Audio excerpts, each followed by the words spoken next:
shooting enthusiasts, fitness fanatics, BST warriors, this broadcast is for you, and it is one of the first broadcasts where we will be honoring and showcasing the sponsors, the people that help to make Blood, Sweat, and Tears possible.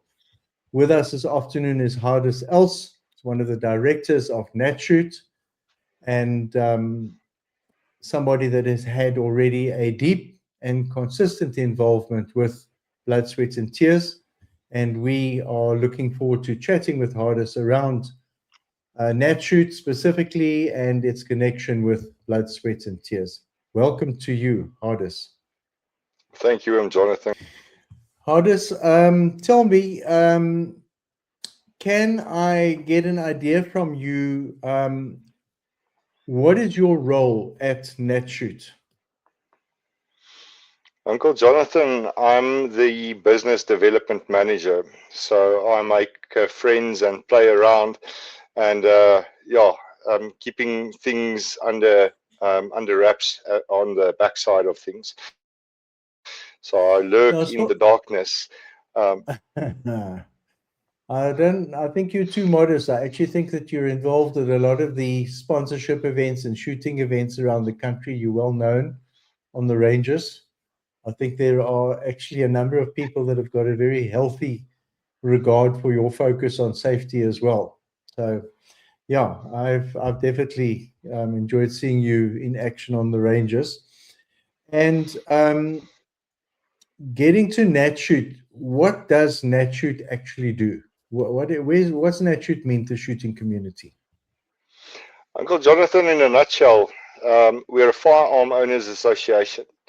We help people to maintain their firearm licenses legally, to help them to use them responsibly, to give them access to information in regards with the legal fights that we do, and in terms of protecting their rights as firearm owners, and also giving them perspective and leeway in regards with our friends and partners such as BST, where they can go and participate. So they do not only participate in Natshoot specific events, but also with our partners. And there's quite a few of them, ranging from handguns right up to long-range shooting. So to get the people shooting and enjoy what we all love. Now, I think that if I am correct, listening to the numbers at the AGMs every year and speaking to your family, that Natshoot is running in the order of 70,000, 60 to 70,000 members. Is that correct? More or less accurate? Yes, that's correct. Yeah. So it's not one. Carry on. It's not one. It's not a specific number that we focus on so much. In regard with, we want to bring value to our members and maintain the house in regards with that, our service to our members, and listening and working with our members to ensure that we are on the right paths, and ensuring that we are doing the right things for them and for the industry alike. So it's not something that we boast about or concentrate so much on specifically. Yeah, and I do experience that with you guys. I like to boast on your behalf because 70,000 members puts you probably squarely at, I would imagine, the number one spot in the country as far as firearm owners associations is concerned. It's interesting there, and I'd like to just take a moment to talk about that, because there are other associations that also do a very good job in representing their members to the government. Of course. And in all of the dealings that I've had with your dad, Herman Els, Dr. Herman Els, who happens to be a member of the board at Safe Citizen since the outset of Safe Citizen, I've been impressed by the fact that Natshoot is always willing and prepared to work with all of the other associations. And there are a number of the bigger ones that are also very prepared to work with each other, and they can see the big picture. Yes. And it's so important in our representation of the shooting sports to the government, to policymakers in government, that the shooting associations stand together and work together. In other words, rather than being scared that the other one is going to eat their lunch, because Yep. actually everybody is pushing for the same thing, and it is official and formal and sustainable and lasting recognition of sport shooting, of hunting, of lawful and competent private firearm ownership. And Natshoot is very much leading the charge there. So, from Blood, Sweat, and Tears point of view, even though we're a very small and a new event, this is only the third year that it's running, we are punching above our weight class, and we are able to do that with the support of people like Natshoot. So, it just goes without saying thank you and Natshoot for that support. Even this year, there's been significant support. I have got no hesitation in saying that Natshoot and Arkan are right up there as our two anchor sponsors. That's Arkan Optics or D&T Optics, which is the other brand of optics that we use. So if I had to ask you, for people that are learning about Natshoot from this interview, or even people that know Natshoot and maybe need a little bit of a push to go out there and promote their own association, what does it actually take to earn and keep a dedicated sports status with Natshoot? Dedicated status is a part of the Firearms Control Act under Section 16. Dedicated status is a bit of a misleading word on the end of the day, but not to go into that too much. Dedicated status means within the FCA that you can own more than 4 firearms, you can own semi-auto rifles or shotguns, or 2 or more handguns. If it's specifically on the technical part that you have a handgun for self-protection and you want another handgun for sport shooting, you do not need to have dedicated status. Okay. We, on the other hand, as well, also support people calling in, asking for support, even though they're not members, even though they not need dedicated status as well. We are always happy to help and to show perspective so that they can make the right decisions. Yeah. Oh, that's good. And I think that dedicated sports status is not, it's generally a Section 16 firearm, whatever you're doing, or dedicated hunter, actually. Do you handle dedicated hunter status as well? Or is that more Yes, a we job do. for also? Okay. Yep. So, amongst our competitors this year, of course, there are a majority of them are Natshoot members. And that must make you guys feel quite proud of the fact that you've got Natshoot members that are competing at this level using all three of the popular platforms. And I'm certainly looking to seeing that there will be a Natshoot member, I hope, taking the main prize here.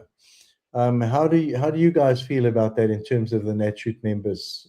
And was that one of the reasons why you got behind the sponsorship, or was it just a wider focus on the shooting fraternity? Well, Jonathan, I think it's a very it's a very special platform, and it's another platform which the members can use to their advantage. And that's what we're trying to do, is to create as much possible options for them to go out and enjoy themselves, from an individual state up until a social state, enjoying with friends and the fraternity. With BST specifically, that is a big plus point in my view, to work beside BST and also to see the advantages of that. It helps a lot with the endurance side. That's not in everyone's corner in regards with that, but that is a very big fundamental part of life as well, in order how you carry yourself and to ready yourself for unforeseen circumstances, but not just for the unforeseen circumstances, but also just doing it because you love it, and it's because it's beneficial to your health as well. So that's the benefits I saw with it.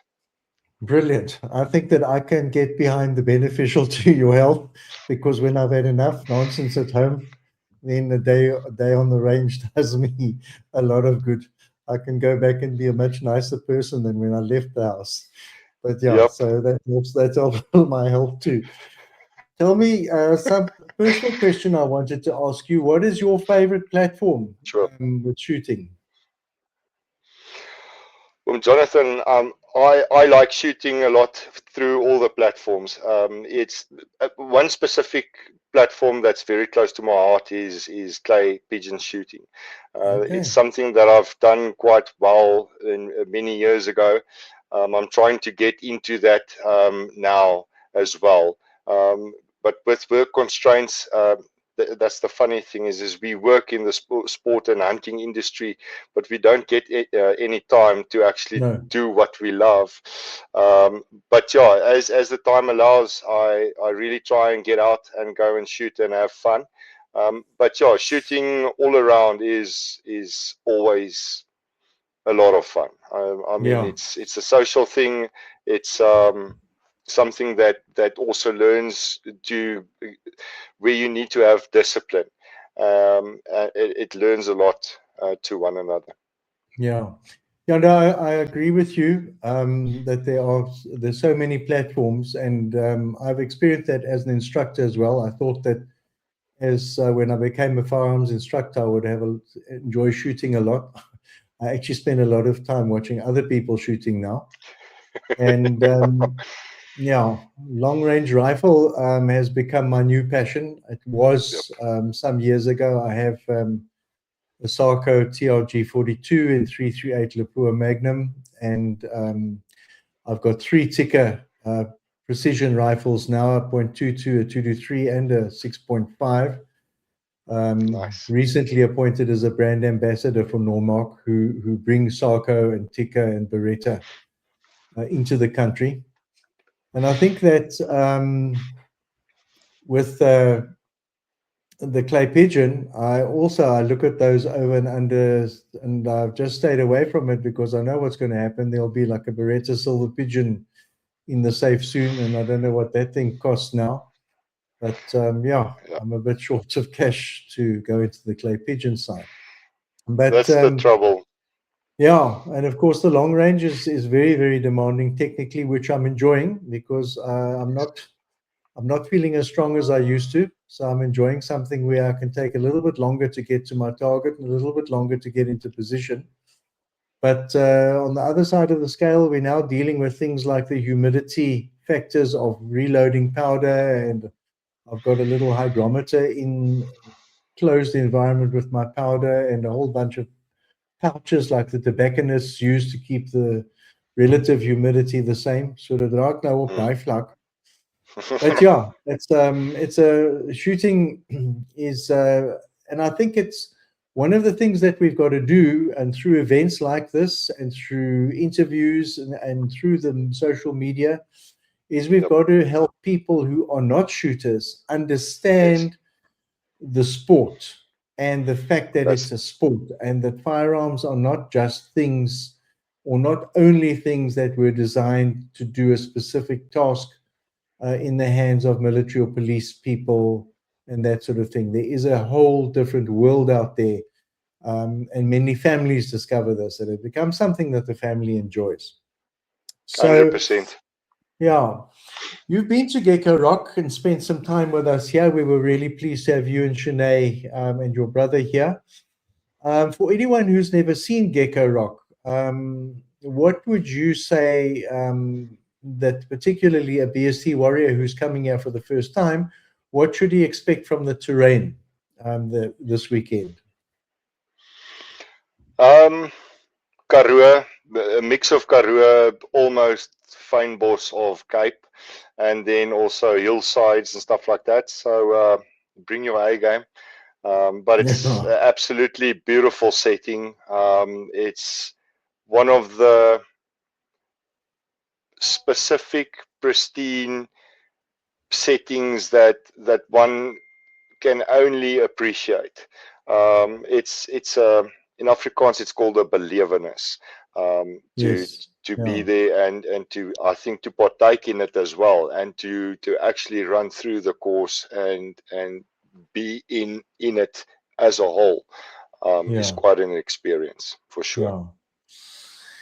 Yeah. Yeah, that's and you've watched the competition being run. Unfortunately, last year I know that you had to catch a plane back to Pretoria, so you couldn't stay for the prize giving. But in your estimation, what is the one moment on this course of fire that runs over 3 full days for the participants? What do you think is the one moment that separates the guy that wins it from the people that don't win it? Sure. I think discipline and consistency. That's I think that's the bottom line of this, is to challenge yourself, not to compete against one another. That's most of the sports is like that as well. If you rock up and you concentrate on what you can do best, and if it gets hard or too fast and you start stumbling, pull up the handbrake a bit and Yeah. reset and keep on at it. And I think that's that. It's preparation before the time, and you can only be so prepared as what you are when you Yes. arrive, and Yes. then from there work up. And each and every individual, I think, is there for a different reason. And as the things go along, you learn and you grow. And I think that's also a very individual based challenge for each and every one that participates in BST, to grow in themselves, because that also follows through to your Yes. life and to your work environment and to other people as well. So yeah, it's a fantastic Yeah. event. So you mentioned there or touched on preparation, and in a WhatsApp that you sent me this afternoon before the interview, you said I must remind you to wish us luck at BST. Oh En yeah. ek wou vir jou gesê het, it's a phrase that we all use a lot. Best of luck, good luck. En ek wou vir jou gesê het, and I'm going to say it now, that first of all, geluk is tydsgemaak. So you can't buy luck in a lucky packet. Yeah. And you will perform as a contestant. It doesn't matter whether you are playing a tennis match or a darts match or you're going into a competition like this. Your Yes. preparation, your training, and your mental strength is going to basically determine how you proceed and where you finish. And For sure. Max Michel was a shooting coach that I followed for a long time when I was really interested in handgun. And Max used to say, or he still says, you are who you are when the buzzer goes off. And for all the contestants Yeah. on BST, That's yeah, true. for all the contestants on BST, I think that you and I can probably together agree that we want to say to them, your preparation, all of your preparation, your fundamentals, your training, your reloading, the state of your firearms, whether your boots are properly laced or not, all of that is going to determine who you are when that whistle blows. So For best sure. wishes to all of them. May their preparation meet their aspirations. And I'd like to close off by saying to you that we've got I think, an exciting direction next year, particularly for Natshoot members who might not own all of the platforms or feel that they want to participate or be able to afford to participate with all of the platforms. We're actually going to be running separate and smaller events next year in the lead up to the main event in August, September again. But they will be able to participate just with bolt action rifles. So we're going to create like a sniper type event in the field with bolt action or manual rifle, one on semi-auto, one specifically on handgun, and one specifically on shotgun. And then the main Wow. event, we have them all. So I hope that that's going to be good news for the Natshoot members, and that we can count on you and your team to support us in that endeavor next year as well. It'll be fantastic. Yeah, for sure. I think that sounds quite exciting. It's one of the things that I also seen with BSTs is with the support that if you would really want to do BST and you do not have all three platforms in terms of a handgun, a AR, or a shotgun, that there Yeah, is possibilities still to do yeah, that through BST in regards with yeah, renting out and so forth. So, but yeah, that absolutely. sounds exciting. Exciting. Well done. Lekker. Well, thank you very much, Hardus. It's been really nice catching up with you. One of my great wishes is that I'm going to get your father onto an interview one of these days. I know Umerman is a man of few words lately, but yeah, I thoroughly enjoy him, and I want to show him off to our warriors and to the safe citizen people as one of the people that has done so much for the Yeah. shooting industry and shooting fraternity in this country. Yep. So thank you very much. It's been very nice to be on the show with you. And I look forward to sending you lots of videos and images and making Natshoot really in the public image with this event as well as we go through it. Thank you very much.